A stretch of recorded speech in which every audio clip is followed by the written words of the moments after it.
সমুদ্রের তলদেশে পানি মাপতে হলে অনেক লম্বা ফিতা লাগে।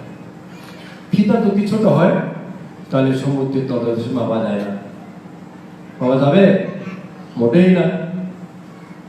তদ্রূপভাবে আমার আপনার যত জ্ঞান আছে তত জ্ঞান দিয়েই আমরা যে কোনো কথাকে সত্য মিথ্যা যাচাই করতে পারবো। প্রায় শোনা যায় কোনো কিছু বললে, কোথায় আমি তো কোনদিন শুনি নাই, মিশা মিশা মিশা মিশা কথা বলে না, আমি কোনদিন দেখি নাই, মিথ্যা মিথ্যা, আমি দেখি নাই, আমি শুনি নাই, আমি মিথ্যা মনে করি। মানুষের এটা স্বভাব। তাই আমার যত জ্ঞান আছে আমি ততই বিশ্বাস করি। আমার বাড়িতে ভাতিজি আছে না, ছোট ছোট মাস্টাররা যা শিখায় এর বিষয়ে যদি আমি বলতে যাই, আপনার তো হয় নাই, ভুল। কেন ভুল? ও ওদের মাস্টার শিখাইছে যে এটা না, এটা একটা, ওদের মাস্টার শিখানোটা ঠিক, আমারটা ভুল কেন? তার জ্ঞান যত ততই জানে, তার বেশি সে জানে না। সেই জন্য বুদ্ধকে চিনতে জানতে অনেক জ্ঞান লাগবে না, অনেক জ্ঞান লাগবে। বুদ্ধকে আমার সাথে, তোমার সাথে, এই সাথে নজরুল ইসলাম, ওই রবীন্দ্রনাথ, ওই আইনস্টাইন, ওদের সাথে তুলনা করলে হবে নাকি? বুদ্ধকে, ওরা তো সাধারণ মানুষ, হোক না কবি, হোক না বিশ্বকবি, ভগবান তো সেরকম না। তাই একদিন ভগবান বুদ্ধ, এই সারিপুত্র তুমি আমাকে চিনছ?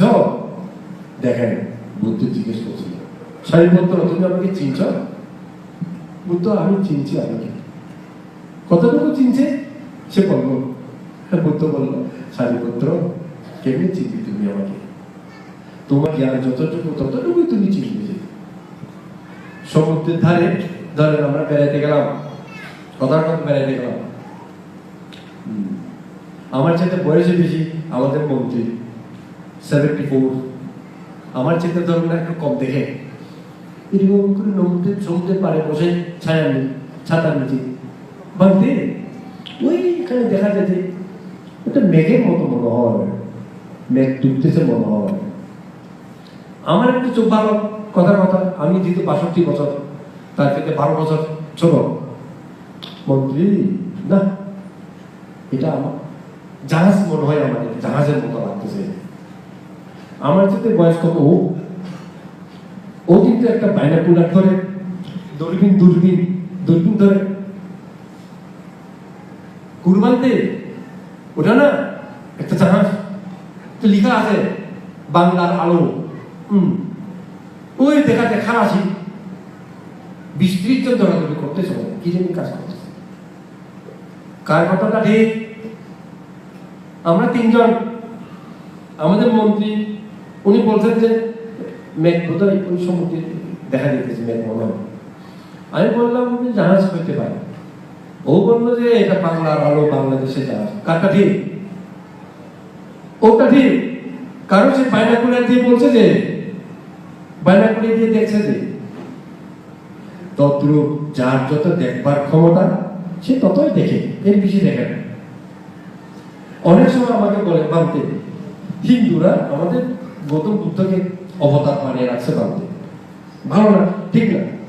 আমি বললাম সাধুবাদ দাও, ওরা যে অবতার বানাইছে এটা অনেক ভালো বানাইছে, বুদ্ধকে তো ফেলে দেয়, লাঠি মারে নাই। কারণ তারা যতটুকু চিনছে ততটুকুই বলছে, যে এর বেশি তো চিনে না তারা।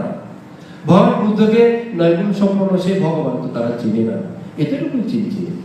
তাই বলি দোষ দিও না। আরো অনেক ধর্ম আছে তো ভগবান বুদ্ধকে চিনেই না একদম। তত ভগবানকে চিনতে জ্ঞানী প্রয়োজন, লাগবে না? জ্ঞান লাগবে না? তাই আমার যত জ্ঞান আমি ততই ভগবানকে চিনব, আমার যত জ্ঞান আমি ভগবানকে ততই শ্রদ্ধা করব, আমার যত জ্ঞান ভগবানকে ততই পূজা করব। গোয়েঙ্কাজি আছে না, গোয়েঙ্কাজির গুরু উবাকি বার্মার অ্যাটর্নি জেনারেল ছিল, পরবর্তীকালে মন্ত্রী হয়েছিল। গোয়েঙ্কাজি ওই উবাকির কাছে ধ্যান করতে গেছিল প্রথম ছোট বয়সে প্রথম তো ধ্যান করতে পারে না, পালাতে চায়। ও তো হিন্দু মারোয়ারি, যেহেতু খাস হিন্দু, বুদ্ধের বন্দনা করতে হবে এই ভয়ে সে ধ্যান করতে যেতে চায় না। ওকে বলি যে বুদ্ধ বন্দনা করা লাগবে না, ধ্যান করতে হবে, চাইলে যেতে পারি। বুদ্ধ বন্দনা করতে হবে না বলাতে সে গেছিল ধ্যান করতে। ধ্যান যখন করলো, করতে করতে করতে করতে যখন ধ্যান থেকে সে কিছুটা গুণাগুণ তার মধ্যে সে আয়ত্ত করতে পারলো, তখনই সে বুঝলো ও বা এত সুন্দর ধর্ম